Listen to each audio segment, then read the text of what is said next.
I think his confidence is noticeably grown from his very first snaps through three football games. He's in the third game. He made all the throws. He made the easy throws, the wide open throws and catches, and whether it be a hitch or a bubble route or whatever it was. And then he made big throws against press coverage and deep balls down the field. So his confidence is growing. He does a nice job of executing their run game, which obviously includes the quarterback as a piece of it. But now you've got a full complement of pass and run, and that's why he helped lead them to victory, certainly. What were the points of emphasis for you, just kind of internally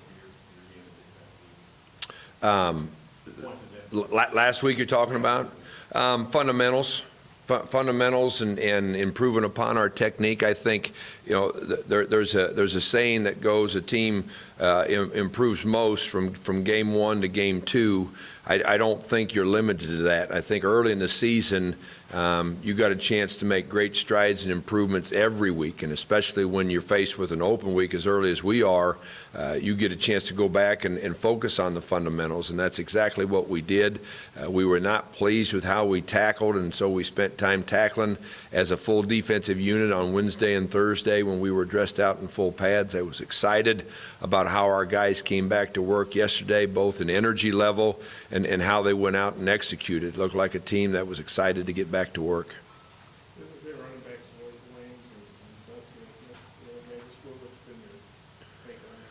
Splitting the reps, certainly they got three guys with over 30 carries on a season. Yeah, Ford, number 7, I saw while I was at Iowa State, and I have great respect for him, both as a runner and back then as a returner. Was very effective in the return game. We've seen 5 and know how effective he can be, how very effective he can be. And Bussy now has 30-some carries as well on the season, and all are doing a nice job of carrying a football. Whether they go 2 backs or they rotate those backs in a 1-back situation, they're quality football players.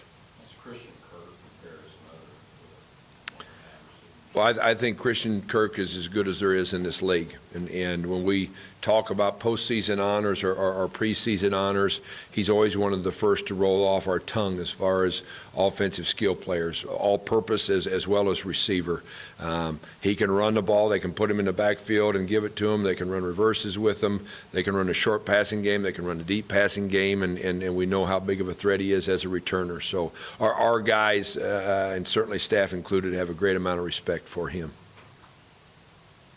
What do you thought of this series? I know you've only been involved in the one game, but just playing it down there. Tight game last year for a long while. Yeah, it was, and I think both teams would probably agree that it was not the cleanest football game played.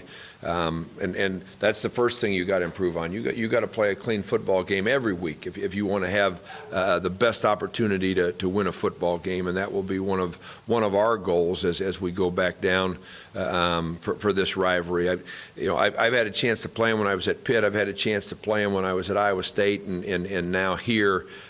I think Texas A&M was one of the great storied programs in college football, and playing in College Station, lends itself to that as well. The fact that we're playing in a neutral site, which we did against Kansas State, played them at Arrowhead Stadium, I think it's a neat idea and a neat game for the fans and for both teams when you split it down the middle. And that atmosphere last year was as good as I've been around. I mean, it was a lot of fun to play that football game, and I know our guys look forward to this trip.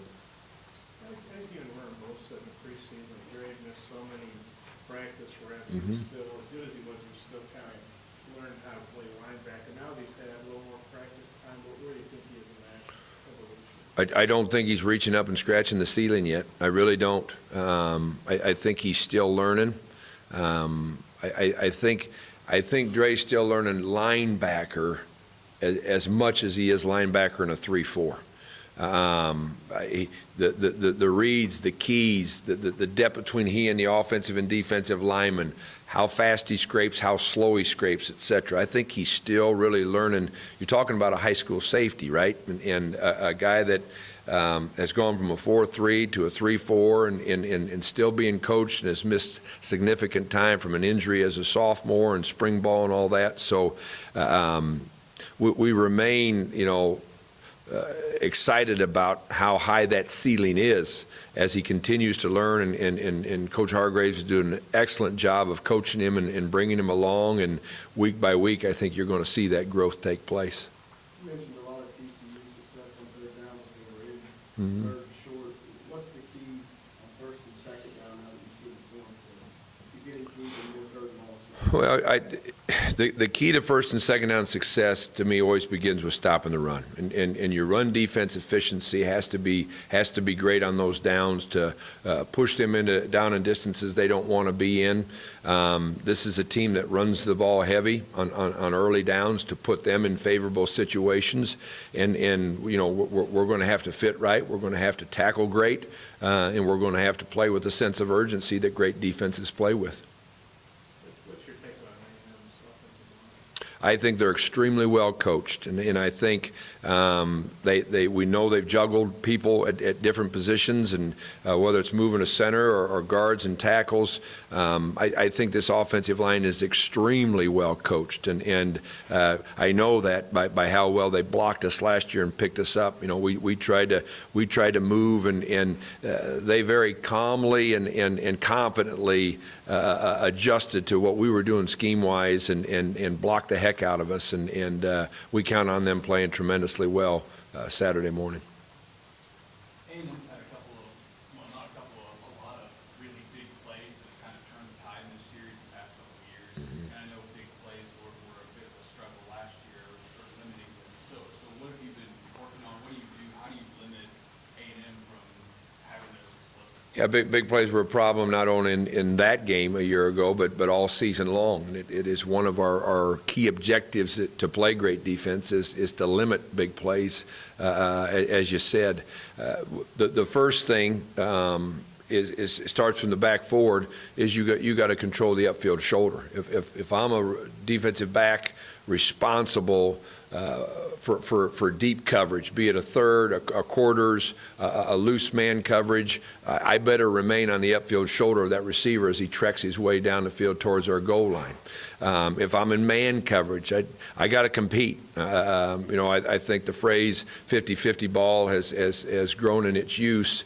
You got to win more of those balls than you lose in those situations. Moving up front, it goes to taking care of your gaps and taking care of your run fit responsibilities. You can have a big play given up in the A gap.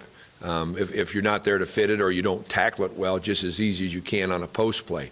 Or you can give it on a little bubble just as easy as you can a ball that travels 50 yards in the air. So positioning of ourselves, leverage on the football, and a high priority in maintaining upfield leverage to protect our goal line.